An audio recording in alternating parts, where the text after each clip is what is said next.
What's going on YouTube? This is Ultimate iDevice Vids. Happy Friday, and this is Tweak Recap. And this is one out of two Tweak Recap episodes I'm going to be showing you guys this weekend. Let's get right into it. So the first thing I'm going to be showing you guys is called Iris, and the reason I said thing instead of tweak is because this is a theme. And of course all themes do depend on Winterboard, which is a tweak that was recently updated to support iOS 8. As you can see, this particular theme looks absolutely amazing. As you can see, just all the icons are absolutely beautiful, the dock as well. And it was recently updated to support iOS 8, this theme called Iris. And it is available in Cydia for $3.99. However, if you do own it back on iOS 7, this update is free. And as you can see, compared to the version that worked on iOS 7, if you did use it, you will notice that it is very similar. However, there are a few changes, but those changes are absolutely great. The settings app has changed just a little bit. In my opinion, it looks better. And also the dock, as you can see right here, as opposed to the dock just being a line like it always is at the bottom of the screen, it has these spaces, as you can see, right before the edge of your device. And normally in iOS, this is just what I was talking about, as you can see the dock reaches all the way to the side of the device, but as you can see right now, it kind of stops before it reaches either side, and I actually really like that. I mean, it's unnecessary for it to do that. It just looks a lot cleaner. And something Iris is known for is changing every little aspect of your device. It's not just these icons that you're seeing right now, which look absolutely great, by the way, as I've said probably several times by now.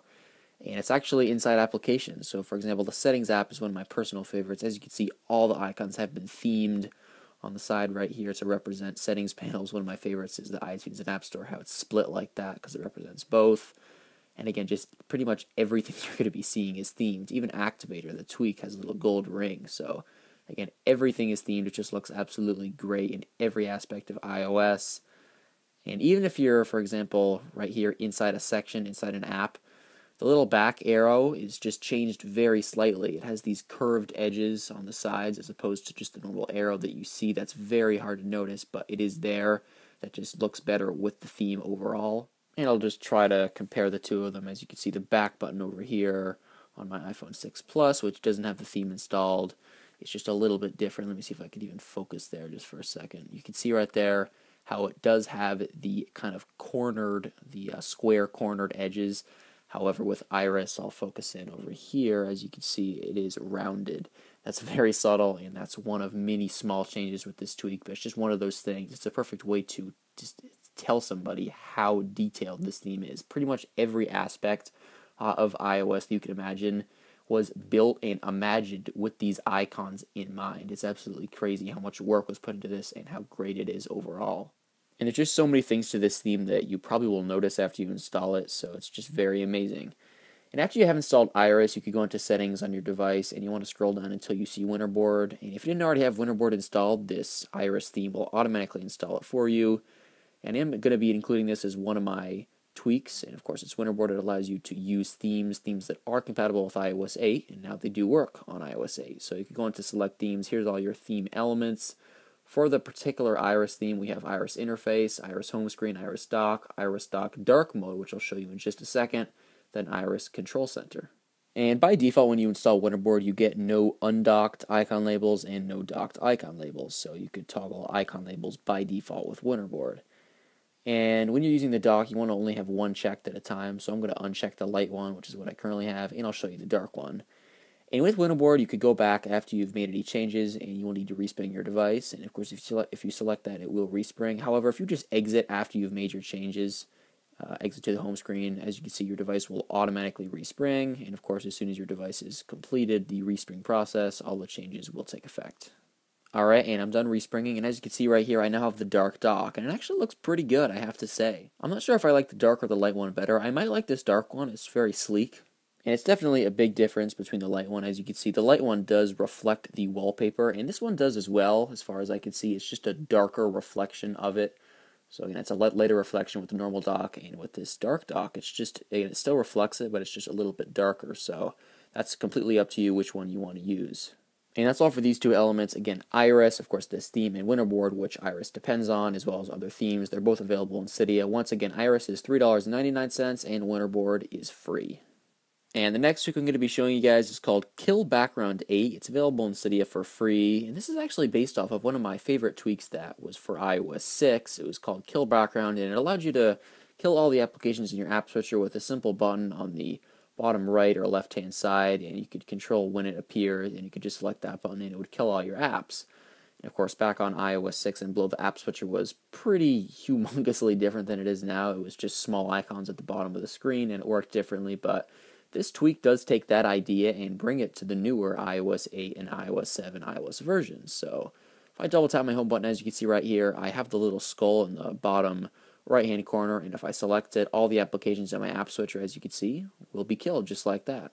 It's very efficient, and it works the exact same way that the other one worked, same exact location, of course, but obviously the app switcher is pretty different. And there are some settings to configure, so you can go into settings on your device after you've installed the tweak, scroll down until you do see KillBackground 8. You could go in there. So of course the first thing we see in here is the ability to enable or disable the tweak, and next we have auto close switcher. And basically if you enable this, what it's going to do is after you perform your kill gesture, it will automatically close the app switcher and return you to your home screen. By default that doesn't happen. Next we have button on the left, because by default it is on the right, as you can see. If you want it to appear on the left, you can enable button on left. Then we have big buttons, and basically what this does is it will bring two large kill buttons, as you can see right here, to either side of the app switcher. And it doesn't matter what you previously had configured, whether it was left or right. Again, whatever you had configured before, this will overwrite that and just give you these two large kill buttons on either side. And I'll show you how they work. As you can see, we just press them, and they work the exact same way as the smaller one worked, but again, it's bigger and it's on either side. Next, we do have kill music, and basically if you enable this, it's going to kill any application that's playing music. By default, as you can see, it's disabled, so if you perform your kill gesture and you have an application playing music, it will not kill that application. However, if you do want that to happen, you can enable kill music. And next we have exclude apps, and basically what this allows you to do is disable certain applications from being killed when you perform your kill gesture. So for example, let's say I didn't want the App Store to be killed when I perform the gesture. I could check it here. You can see all the applications on your device through this list, and now when I perform my gesture, it's going to kill every app except for the app switcher. So I'll show you that here. Let's open up some other apps. For example, let's say Notes, and let's do Calendar, just some other applications to show you. Okay, and of course the App Store as well. I'll be sure to open up the App Store here. And now when I perform my gesture, again, all the applications will be killed except for the App Store. So let's exit out to our home screen, and we'll open up our app switcher. Here we are, we have various apps open, and I'll select the kill button, and you can see everything is killed. However, the app switcher will remain open no matter what, because again, I excluded that in the excluded apps section. And heading back into settings, I'll show you some other options here. So let's just scroll down, and next we have button style, and if you want to, you could use the legacy button. This is actually the button found in the iOS 6 version of the tweak, so I'm going to disable the big buttons here. And now we have the smaller button, as you can see, and now we will enable the legacy button. We'll open up our app switcher, and there you go. This is the exact same button found back on the iOS 6 version. That takes me back, and of course, again, it'll work the exact same way. And it's really good to see this tweak is now available on the newer versions of iOS. I actually did miss it for the past few years, and I'm glad that somebody did create a new version of it. And beneath Use Legacy button, we have the button height width settings. And unfortunately, I haven't gotten this to work. I've played with these sliders, and as you would expect, it should allow you to change the button height and width, but it just doesn't work in my experience. Everything else works, but again, this particular option just doesn't work for some reason. And next is URL scheme, and that is rather advanced, so I'd recommend you stay away from that. And then we have some recommended apps from these developers that made this tweak. And then we have the activator portion of the tweak, which also doesn't work for some reason. Again, the activator portion and the button height and width both do not work for some reason. I'm not really sure why that is. I've tried setting an activator gesture. Basically, it would allow you to kill all the applications on your device using a gesture. However, it just doesn't work. I'm not sure why that is. Let's just go back here, and then we can get some of the developers' information down here and donate to these developers. And up at the top here, we have the share button. If you select this, it's going to open up your share sheet, and you can share this tweak with Twitter. As you can see right here, it'll be the Twitter share sheet, and you can tweet out that you're using this tweak. And once again, this tweak's called KillBackground 8. It's available in Cydia for free, and definitely go check this one out if you were a user of the previous tweak from iOS 6, KillBackground. And the next tweak I'm going to be showing you guys is called Watchboard. It's available in Cydia for $3.99. And as you can see right here, this tweak will bring the Apple Watch UI, to the iPhone, iPod Touch, and iPad. So again, this is the Apple Watch UI on the iPhone, the iPod Touch, and the iPad. And it's fully functional. It works exactly as you'd expect it to. The animations are great. And I did cover a tweak like this recently called Eternum that did pretty much the same thing. However, this tweak is better for several reasons. The animations are just smoother in my experience. Just the overall responsiveness and stability of this tweak just seems better than Eternum. It's not that big of a difference. If you already have Eternum, I don't know if you want to get this. It depends on, how much of a difference it makes to you. I really would recommend this over Eternum. Just the overall experience against stability just is a lot better than Eternum. So it's available in Cydia for $3.99. If you could afford it, I would recommend it. If you go into your settings, there are some settings to configure. If you go all the way down to Watchboard, and we have the ability to enable or disable the tweak at the top here, and no resprings are required. We could just disable, as you can see right here, exit out. We're back on our home screen, go back in settings, re-enable it, exit out, and we're back just like that. That's another great thing about this tweak. It's super easy to disable and enable. And now let's just go back into our settings here. Then we have activation methods. So you can set an activator gesture to hide and show this tweak as well. That's something that Eternum did. But it's good to also have this switch, so you could go into activation methods, and you could set an activator gesture. I'm going to use a triple press of the home button, and we'll exit out here, and I'll perform the gesture. As you can see, it takes me right to the home screen, and a very nice animation.